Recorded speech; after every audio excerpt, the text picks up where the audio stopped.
After many hours, Balan Wonderworld remains a mystery to me.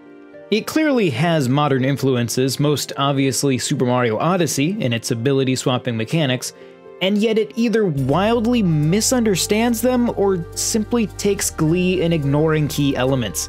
It's backed by the monolithic Square Enix, and yet the Switch version in particular feels like a poorly funded indie title that is overstretching a lone developer. At times, you catch a glimpse of what seems remarkably close to a vision for the game, yet equally common is the nagging feeling that you've fallen victim to a scam. The more I played, the more I began to think the latter was the case.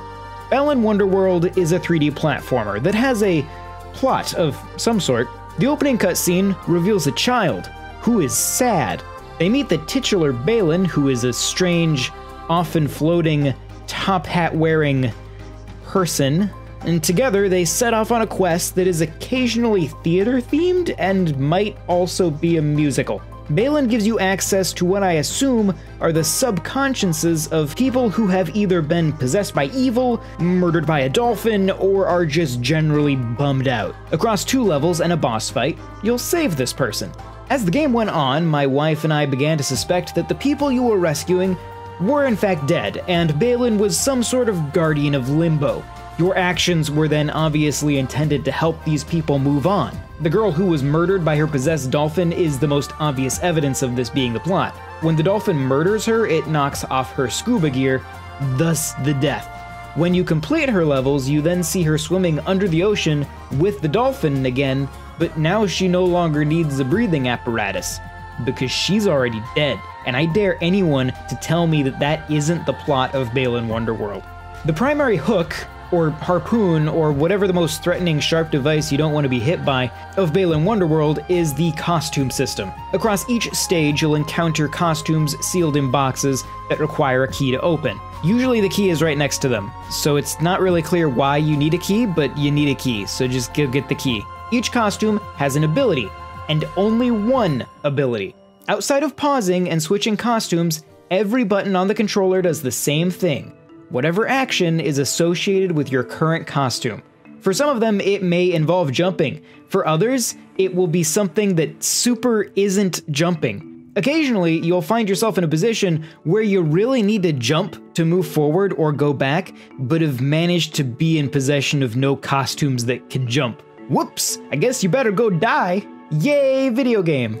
If you're lucky, you'll be within range of a checkpoint, where if you stand very still for a long time, you'll be given the option to switch to any other extra costumes you have. You're never told you can do this, by the way, and are most likely to find it as you take a moment standing on a checkpoint to just sort of weep softly as you question your life choices and the fact that you're playing Balan Wonderworld. With a pedigree rich in Sega and Sonic the Hedgehog lineage, Balan Wonderworld does at least carry with it some of that 90s Sega-style charm. Levels are varied thanks to the different costumes native to each, and can visually be quite endearing. The music, outside of the fever dream musical numbers when you rescue a character,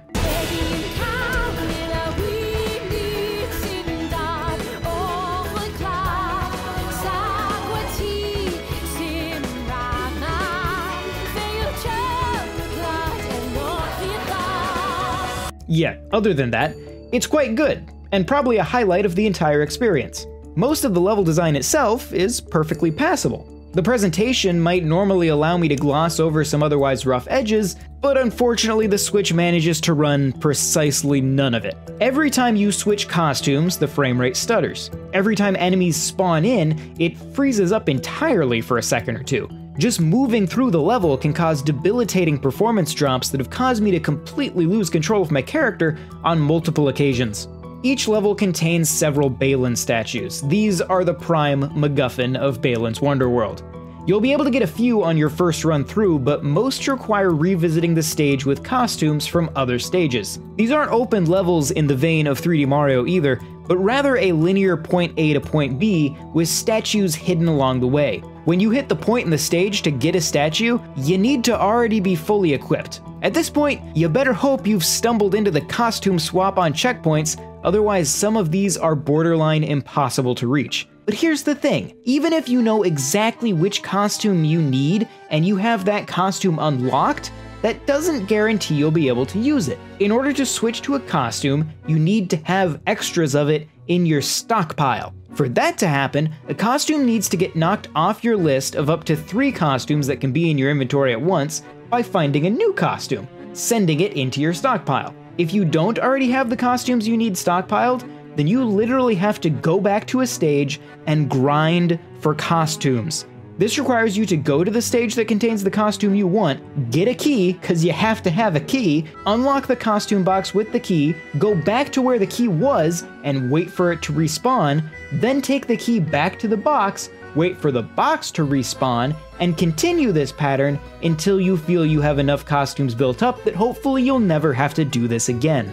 Besides the Balan statues, across each level are various colored gems. After completing a level, you bring these back to the Chow Garden-esque hub world. Here, you can use the colored gems to build up the Tower of Tims.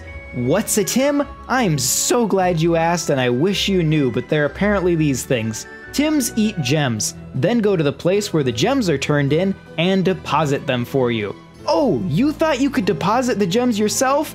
No! That would be ridiculous. You need to feed the Tims your gems from specific locations in the hub world that are all as far away from the deposit point as possible. Each colored gem has specific points it can be fed to the Tims from.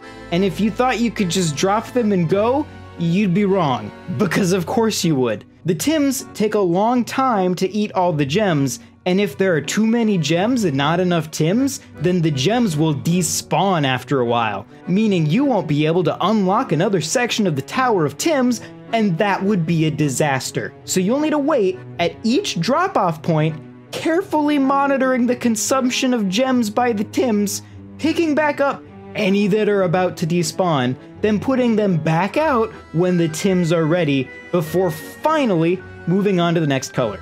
And if you're a rational person, you'll do this between every stage because video games have broken you.